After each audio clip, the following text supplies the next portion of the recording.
Assalamualaikum warahmatullahi wabarakatuh. Semoga Allah memberikan rahmatnya kepada kita semua. Ini dia efek dari belajar atau menyantri di tempat Gus Samsudin. Dari sekian banyaknya orang yang datang ataupun menjadi santri di Pondok Nuswantoro, ada salah satu santri yang mempunyai cerita sangat menyentuh. Dia bernama Dadang dari Sumatera, Palembang. Alhamdulillah setelah kurang lebih 2 tahun di tempat Gus Samsudin, banyak sekali perubahan pada sifat dan pemikiran Kang Dadang ini. Dulunya Kang Dadang ini pernah dipenjara karena kedapatan mengedarkan narkoba ataupun sebagai pemakai. Dan alhamdulillah beliau mendapatkan hidayah dan sekarang berusaha belajar menjadi lebih baik lagi di Pondok Nuswantoro.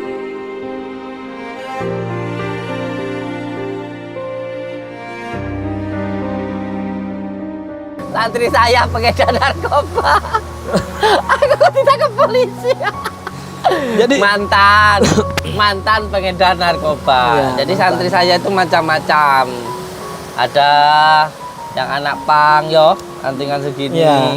Ada yang paling unik ini guys, pengedar narkoba. perkenalkan, nama saya Dadang. Saya berasal dari Sumatera, Palembang. Nah, itu untuk paketan standar itu, Bah, 200.000 sekali make itu. Kali pakai ada Bu. Iya, itu pun cuman Aduh, beliin beras. Bisa kepake seminggu. pakai kursi itu kan, ya diinterogasi kan, diinterogasi. Kaki pakai kursi. Iya, pakai ujung kursi Kaki, itu. jempol. Iya, jempolan ini. Suruh ngaku di mana bos kamu, di mana bos kamu. Kalau bos saya tuh nggak tahu di mana tempatnya, saya nggak pernah ketemuan. Bahkan saya berani bersumpah, Pak, saya tuh nggak ketemu. Jadi Dadang pun udah sampai bersumpah depan polisi. Saya tuh benar bersumpah, Pak. Saya selama ini belum pernah sama sekali ketemu dengan bos saya. Jadi saya tuh malah ditabok, Pak. Wah, katanya polisi itu. Sudahlah Dadang, kamu nggak usah bawa-bawa nama Allah, katanya. Allah itu udah nggak percaya lagi dan kamu, katanya.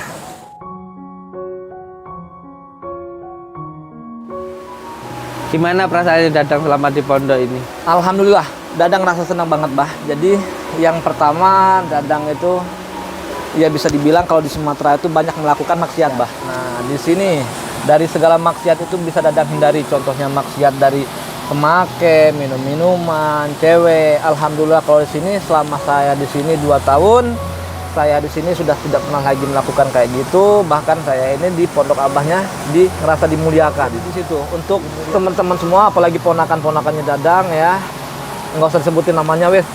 Untuk ponakan-ponakannya Dadang ya, kalau bisa hindarin bener yang kayak gitu. Ini contohnya nih, contohnya mamang-mamangmu ini nih. Udah kalau jadi kayak gini udah nggak dipandang orang. Kalau kita berbuat sekali kesalahan, 1000 kali kejujuran kita bakal diraguin.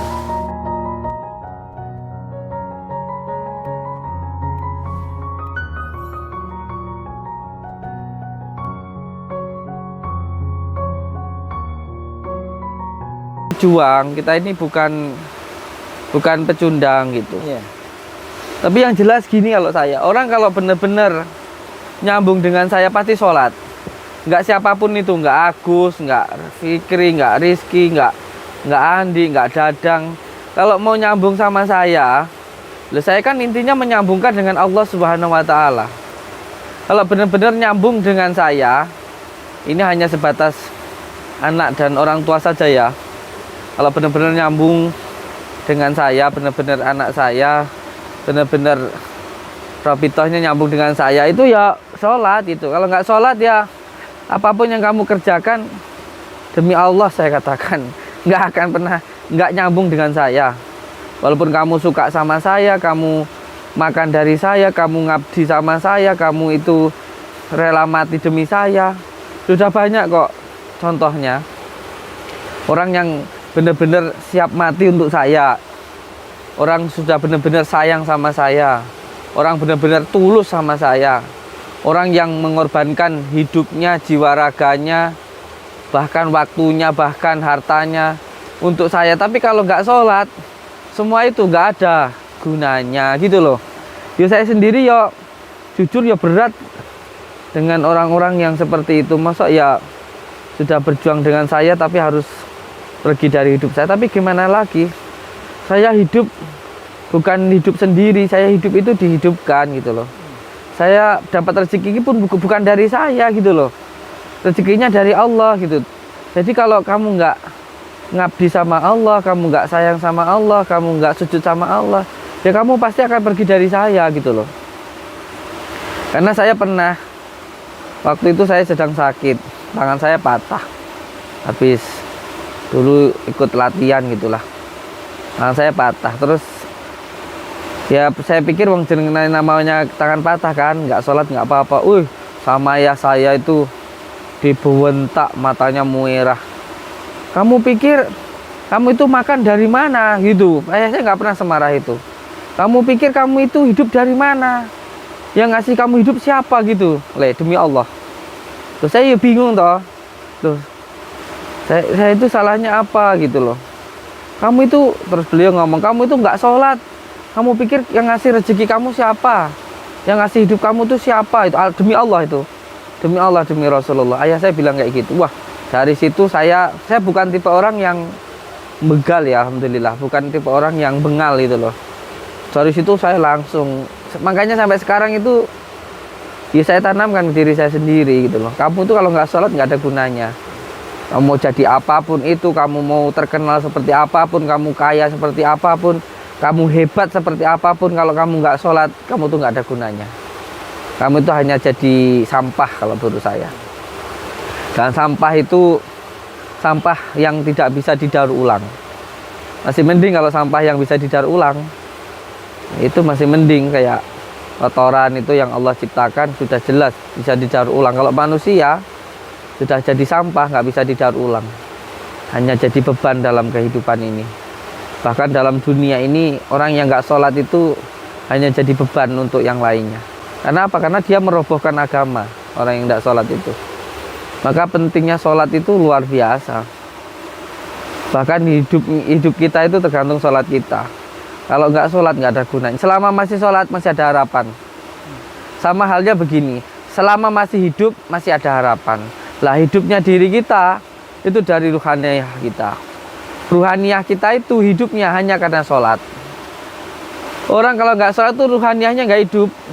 Itu saja, mati. Makanya dikatakan banyak orang yang mati tapi berjalan. Yaitu orang yang nggak sholat itu. Saya itu sudah banyak menggali dalam kehidupan ini. Banyak amalan yang saya amalkan. Tapi ternyata wadahnya itu ya hanya sholat itu. Kalau nggak sholat, amalan apapun nggak ada wadahnya. Setan yang masuk. Dadang dulu kesini tujuannya apa? Yang pertama itu bah, yang pastinya kan Dadang ini di rumah tuh punya penyakit bah. Penyakit kalau tidur sering ngamuk-ngamuk gitu kan bah. Jadi di rumah orang tua udah nggak ada, terus hidup Dadang tuh nakal bah. Nakal kan. Nah jadi kata kakak nomor 5 tuh, Dang, udah daripada kamu lama-lama di rumah makin tambah gila katanya. Udah aku kirim ke Jawa Timur aja. Duh, ke Jawa Timur tempat siapa? Jawa Timur semata saudara nggak tempat ada. pembuangan yo. Jawa Timur nggak ada saudara di sana. Tempat siapa? Nih, tengok nih videonya nih katanya. Nih, tempat ini, tempat Gus Samsudin katanya. Duh, sana di apa? Pondok pesantren katanya. Kok jauh bener ke Jawa Timur. Dah, gimana mau nggak? Ya kalau ada yang nganterin nggak apa-apa wes, terserah. Lah rumah Dadang di mana waktu itu? Di Sumatera bah, di Palembang. Palembangnya mana? Di daerah Sekayunya kan. Jadi pertengahan bah, antara Palembang dan Jambi itu pertengahan. Ke Jambi 3 jam, ke Sekayu, ke Palembangnya 4 jam. Pertengahan. Jadi abis ngomong terserah tuh besoknya langsung, dah besok siap-siap kita bikin SKCK, terus persyaratannya lah kan surat dari desa, dianterin bener ke sini. Dulu Dadang ini suka pakai obat-obatan. Iya, jadi nakal di rumah tuh bah, mana punya penyakit, nakal, ya itu Nah, penyakitnya itu kan obat-obatan iya, itu. ngobat itu bah. Nah, waktu ponakan yang kemarin kesini, yang udah abah terima itu kan, dia kan nggak betah gara-gara di sini nggak boleh megang HP. Jadi nggak betah abah pulang lagi. Ya nggak betah, dia lebih suka dirinya dirusak dengan Iya. narkoba, ya biarin aja. Jadi di rumah itu, bahkan di rumah itu sempat jadi bandar bah. Astagfirullah. Sempat jadi bandar, ketangkep. Jadi makanya Dadang. Siapa itu? Dadang bah. Dadang ketangkep. Kemarin itu kalau nggak ada pas zamannya corona, potongan dari corona itu 4 tahun di penjara, Bah. Ada potongan dari corona itu 2 tahun. Nah, terus tebusan dengan 80 juta. Ini loh guys, santri saya pengedar narkoba. Aku ditangkap polisi. Jadi mantan pengedar narkoba. Iya, Jadi mantan. santri saya itu macam-macam. Ada yang anak pang yo, antingan segini. Iya. Ada yang paling unik ini guys, pengedar narkoba. Ditangkapnya di mana? di rumah, Bah. Jadi dengan temen sih dijebaknya itu. Sama-sama Iyalah. pengedar kan. Dia tuh lagi ngerasa saingin. Jadi di telepon, "Dang, ini lo main ke rumah. Ada rezeki," gitu, ya kan. Datang main ke rumahnya di kamar. Baru aja ngisep 2 isepan langsung bunyi dar di situ tuh. Duh. Jangan bergerak ya kan, dari situ wah. Udah feeling udah nggak jauh, Bah. Yakin orang ini kataku yang iniinnya. Jebak dengan teman sendiri. Temennya ditangkap juga nggak? Enggak. Bahkan temannya tuh. Itu dulu Dadang jualnya kemana aja jualnya? Ya di teman-teman itu, Bah. 3 desa. Di A1, A2 dengan di B1. Itu. 3 desa jadinya itu. Aduh. Banyak yang pakai itu. Bisa dibilang 95% anak-anak Daerah sana lah ya, Sumatera, daerah sana lah ya. daerah sana tuh, Bah. Nyampe anak SMP kelas 3 itu, Bah. Kalau ketemu tuh ya Allah, nggak ada benar adabnya. Jadi dengan yang kan kalau dengan Dadang kan bilang bisa jauh lah, Bah. Oh, itu usianya. Jadi kalau ketemu tuh, "Dang, ayo cek ayo. Dang, ayo cek ayo." Astagfirullah. Cek kayu apa sih? Jadi ngajak patungan gitu, Bah. Oh. Pakai kayak gitu kan, dianya 100, Dadang 100 gitu kan. Bukannya patungan untuk kebaikan ya, malah patungan buat gituan ya. Ya Allah ya Jadi Karim. Dadang kemarin ada nelpon pengen pulang tuh, malah dimarahin sama teteh nomor 6 gitu. Kapan kamu pulang? Nggak nelpon ke Sumatera gitu kan, Bah. Nah sekarang saya udah tahu kayak gini, Dadang sampai kapan pun nggak boleh pulang. Siap. Kamu sampai mati di Jawa. Allah. Ah kamu. Ya, Bah. Ya, Bah. Dan taruh di sawah suruh ngurusin sawah ini. Sawah nggak ada yang ngurusin itu. Nanam padi bisa kamu? Entah. Belajar. Entah, Bah. Belajar ya. Iya. Ini nanam padi. Siap. Kayak kalau ya sana itu yang dipakai apa? Iya, sejenis narkoba itu kayak sabu-sabu, Bah. Gimana makainya? Ya tadi kan dia dibakar gitu kan, baru kayak diisep rokok pakai pipet tapi, Bah. Dibakar. Apa sih pipet? Sedotan, Bah. Sedotan, gitu kan? Sedotan? Ya, ini umpamanya botol. Oh. Botol. Nah, ini pipet sini sedotan. Di sini dibakarnya, Bah. Dibakar gini. Nah, asapnya pada masuk sini semua. Dari sini baru disedot dari sini. Berarti kayak rokok. Iya, kayak rokok. Kenapa nggak dirokok? Enggak, itu kan sejenis serbuk, Bah. Oh. Jenis serbuk kayak garam, gula pasir. Nah, kayak garam, gula pasir baru dibakar, Bah. Dibakar entah meleleh, habis gitu. Oh jadi dibakar. Iya, dibakar, Bah. Tapi nggak kayak rokok. Enggak. Dia sejenisnya serbuk gitu. Oh. Terus berapa harganya serbuknya itu? Nah, itu untuk paketan standar itu, Bah, 200.000 sekali make gitu. Kali pakai 2.000. Iya, itu pun cuman Aduh, beliin beras. Bisa kepakai seminggu. sekali make itu, Bah, 4 isepan, 4 Kali isepan. pakai 200.000. Iya. Ya Allah ya Karim. Astagfirullahaladzim. Terus kalau nggak punya duit gimana? Nah, itu, Bah. Dadang itu sampai motor udah dijual. Gusti, pangeran. Terus kalau habis pakai itu buat apa? Iya, nggak ada buat cuman begadang gitu, Bah, nggak ada aktivitas apa yang lain gitu kan, begadang, mainan HP, main game. Besok paginya kalau udah dosisnya udah habis baru pelengok kayak orang gedeng gitu, Bah. Sampai akhirnya nyuri-nyuri jual Iya. tabung gas, ngerampok. Iya itu. As- Jadi kalau kata orang Sumatera itu, kalau yang namanya pemakai narkoba tuh otaknya rata-rata dongok semua, Bah. Pantesan. Pakai mobil saya ditabrakin. Pak Nur marah-marah. Rasa wes Pak Nur. Iya. Wes resiko kita punya anak, punya santri kayak Iya, begitu. Yang salah itu ya yang nyerahin kontak, aku bilang gitu. Suruh di sawah, suruh ngaji, suruh sholat. Aduh. Itu berapa lama pakai kayak gitu, Dang?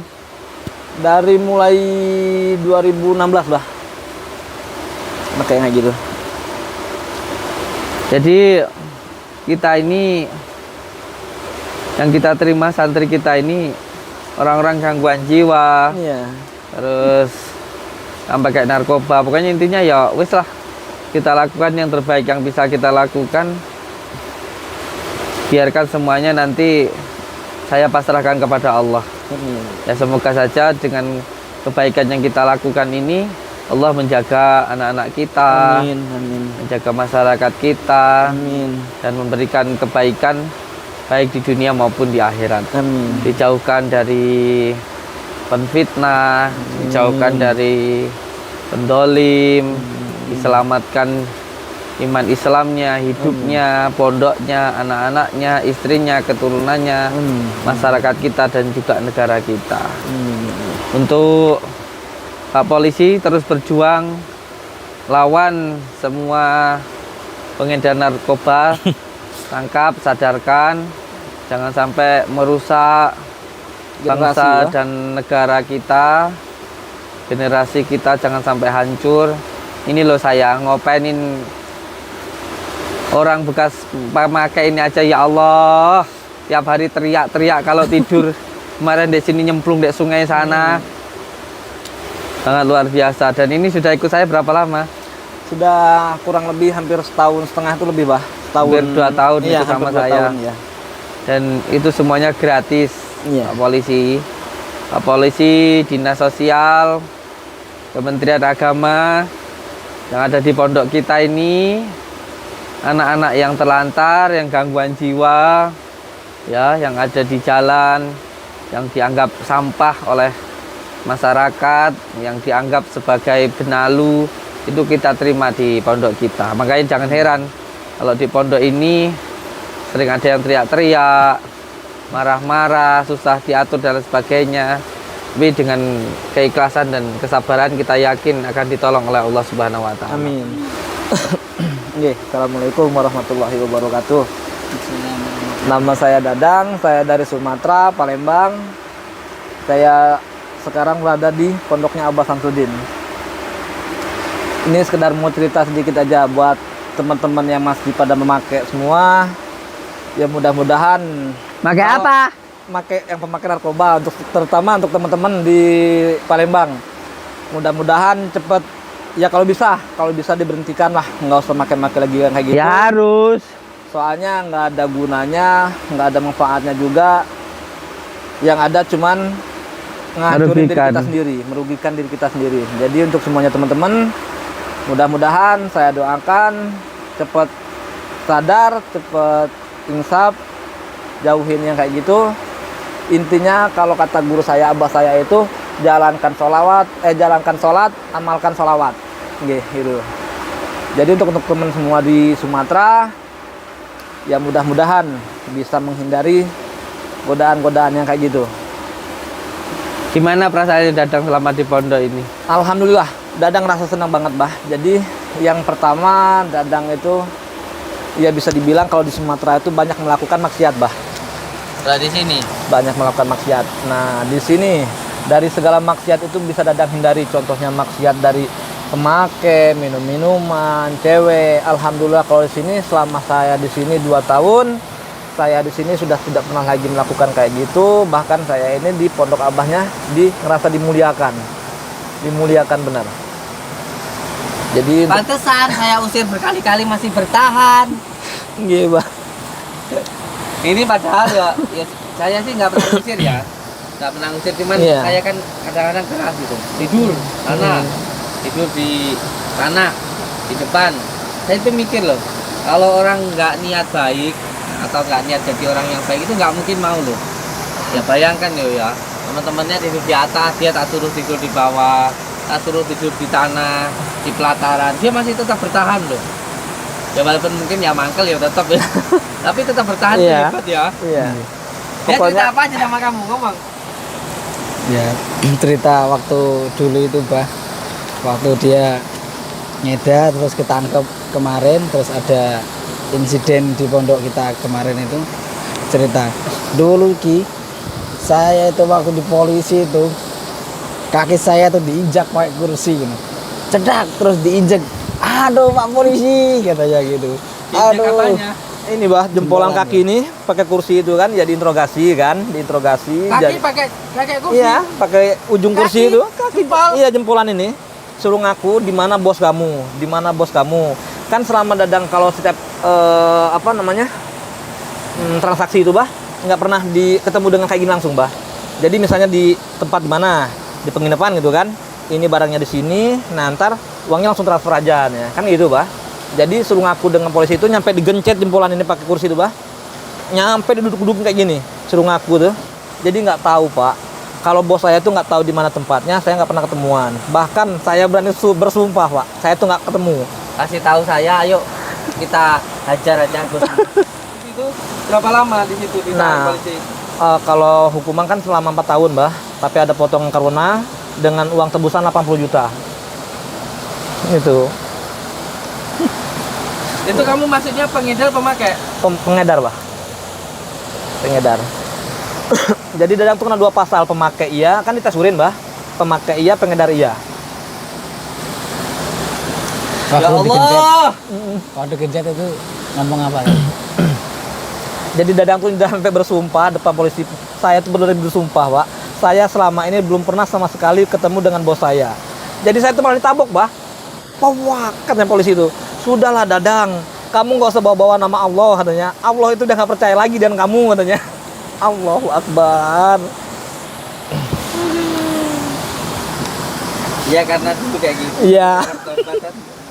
Jadi diterima lagi tuh. Jadi Dadang tuh ngerasa lebih sakit hati tuh itu tadi. Allah itu udah nggak percaya lagi dengan kamu, Dang. Katanya. Ya polisi bicara kayak gitu karena untuk menegakkan hukum. Iya, iya. Biar tegak hukum itu seperti itu. Tapi kan itu masa lalu. Iya. Yang jelas kan sekarang sudah tobat. Terus waktu diinterogasi itu akhirnya gimana? Terus berapa lama? Ya itu tadi jadi diinterogasi, ngomong pelan salah, bah, ngomong kenceng salah. Kita bilang pelan, ditanyainnya kenceng dikit ngomong tuh katanya. Cowok apa cewek? Dah, kita ngomong agak kenceng. Malah disalahin lagi, ditabuk, kelepuk. Melawan kamu, melawan katanya. Jadi serba salah bener. Serba salah bener. Nah, di situ kena hukuman 4 tahun. Ada potongan corona 2 tahun. Jadi waktu pas potongan corona tuh bah, napi-napi banyak yang dipulangin bah. Napi-napi itu apalagi yang udah lanjut usia gitu kan, banyak yang dikeluarin untuk napi itu. Karena ada potongan corona itu tadi. Dengan uang tebusan 80 juta. Terus untuk nebus 80 juta itu Dadang uang dari mana? Alhamdulillah orang tua nyampe ngejual kebun. Allahu Akbar. Nyampe ngejual kebun. Itu Bah. alhamdulillah. Ya Allah ya Ya, Karim. ya kalau nggak dari mana lagi? Terus orang tuanya Dadang jadi nggak punya kebun loh. Iya. Masih ada ya alhamdulillah gitu bah, masih ada walaupun cuma 1 hektar atau 2 hektar gitu kan. Jadi di situ untuk teman-teman semua apalagi ponakan-ponakannya Dadang ya. Nggak usah disebutin namanya wes. Untuk ponakan-ponakannya Dadang ya kalau bisa hindarin bener yang kayak gitu. Ini contohnya nih. Nah, contohnya mamang-mamangmu ini nih, udah kalau jadi kayak gini udah nggak dipandang orang. Kalau kita berbuat sekali kesalahan, 1000 kali kejujuran kita bakal diraguin. Nah, di sini kan enggak. Iya, Di sini iya diterima. bah. Kalau di sini, nah kalau bisa ikutin jejak mamang ini. Datang ke sini wes, mondok ke sini yang bener tapi nggak usah malu-maluin mamang. Ntar udah datang sini kayak kemarin, datang sini langsung pulang. Apa jauh-jauh dari Sumatera udahan. Nah mondok di sini. Mungkin berubah jadi orang baik apa enggak? Gitu Iya. aja sih. Untuk teman-teman semua yang dari Sumatera mondok di sini, dari pendaftaran semuanya 1.000 rupiah pun nggak dipungut biaya. Di sini makan sehari terserah mau berapa kali. Yang penting kata Abah tuh di sini Westo manut enak-enak di sini kalau kata Abah itu. Yang penting belum sholat, ya, selesai. yang penting mau sholat malam, sholat berjamaah, ngaji itu, wes enak di sini. Kalau biaya itu sama 1.000 rupiah pun tanpa dipungut biaya, 1.000 rupiah pun. Fasilitas untuk santri di tingkat 2 tempat tidurnya, makan sehari terserah mau berapa kali, monggo. Jadi untuk teman-teman Sumatera, monggo datang sini. Yang penting ada pendamping, surat SKCK, surat pengantar dari desa, damping dan orang tua, nggih itu. Ya Allah ya Rabbi. Saya tuh baru ngeh loh setelah 2 tahun sama Dadang itu bangahnya kalau dek singa ini gitu loh. Ya, Dadang tuh mau cerita-cerita kayak cuman berani kayak ke apa Ustadz Riki ini, Bah. Kayak karena berani gitu kan cerita-ceritanya. Kalau kenyenengan terus terang nggak berani. Soalnya yang ceritain tuh bukannya kebaikan gitu, kejelekan. Kayak apa ya? Bukannya kayak dek singa ini. Itu aja cerita sama Kang Riki kayak gitu tuh dibilangnya apa? Terus bangga kamu bisa kayak gitu kata Ustadz Riki itu jawabnya, Bah. Ya nggak bangga, cuma sekedar sharing aja dengan Kang Riki gitu Ya, kan. intinya diambil hikmahnya bahwa Iya. keburukan itu pada akhirnya akan merusak diri kita sendiri. Iya, Sama dengan benar, Bah. kita ini sudah diberikan Allah itu beribu-ribu kenikmatan. Jangan sampai kita itu memasukkan sebuah keburukan ke dalam diri kita karena hanya akan merusak tubuh kita sendiri. Iya, benar, Bah. Benar itu. Dan sekali lagi juga saya mau mohon maaf ke masyarakat sekitar ataupun ke tamu-tamu yang datang gitu ya. Ya intinya saya juga mau mohon maaf kepada masyarakat sekitar dan juga ke tamu-tamu yang datang ketika datang ke tempat saya atau mendengar. Makanya gini Gi.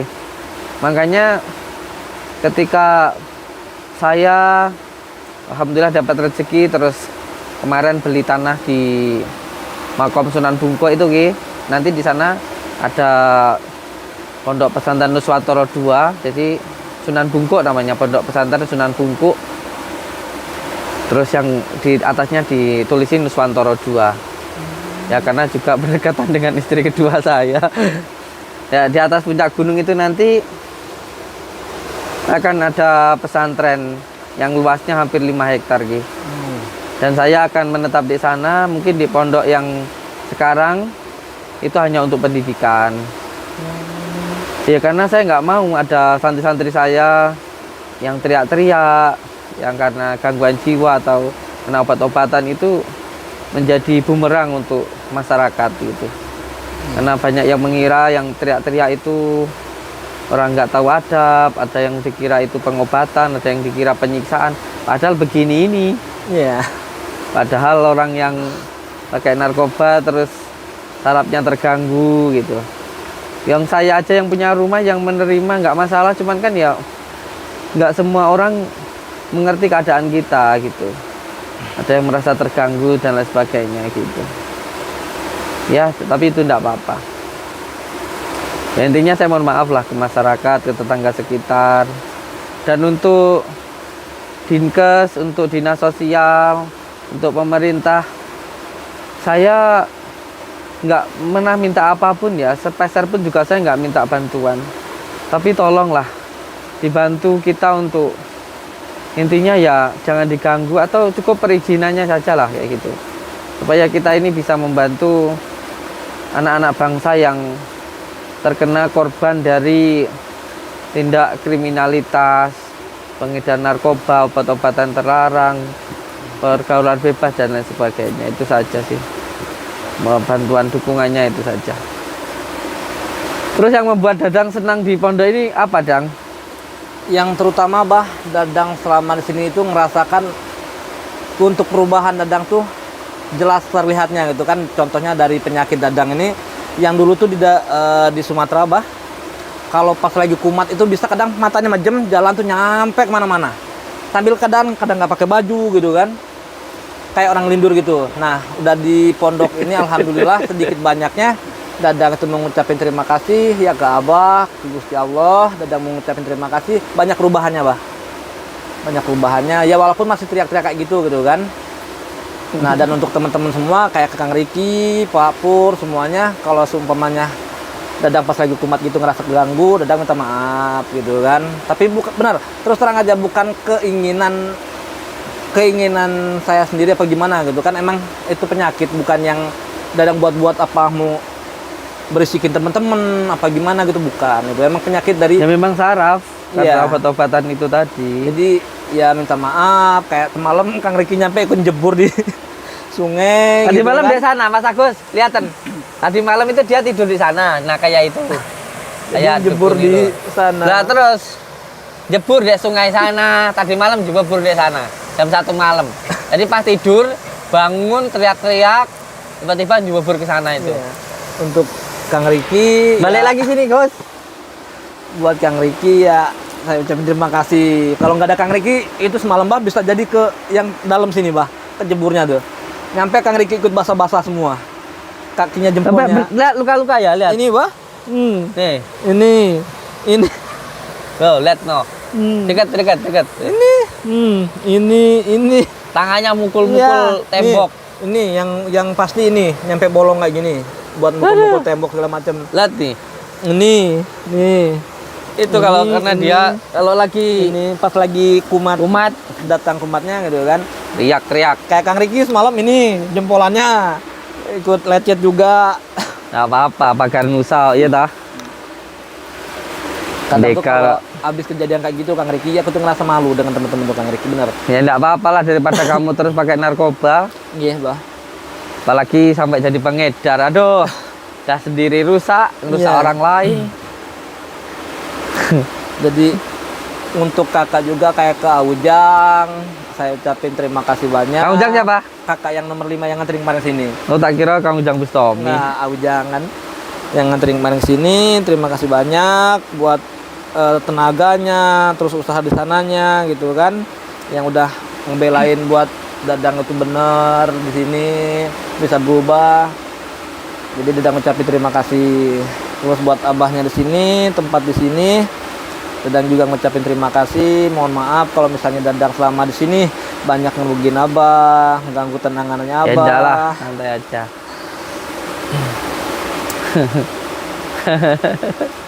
Perjuangan yang luar biasa ya. Amin. Perjuangan yang luar biasa. Yang jelas, semoga saja generasi Indonesia bisa lepas dari narkoba. Amin, Bah. Amin. Karena nggak ada gunanya narkoba itu. Hanya akan merugikan diri kita sendiri. Allahumma sholli ala Muhammad. Allahumma sholli alaihi. Lihat nanti podcast selanjutnya bersama dengan anak-anak santri yang lainnya. Iya. Oh, tenan matur suwun. Tenan. Assalamualaikum warahmatullahi wabarakatuh. Waalaikumsalam warahmatullahi wabarakatuh.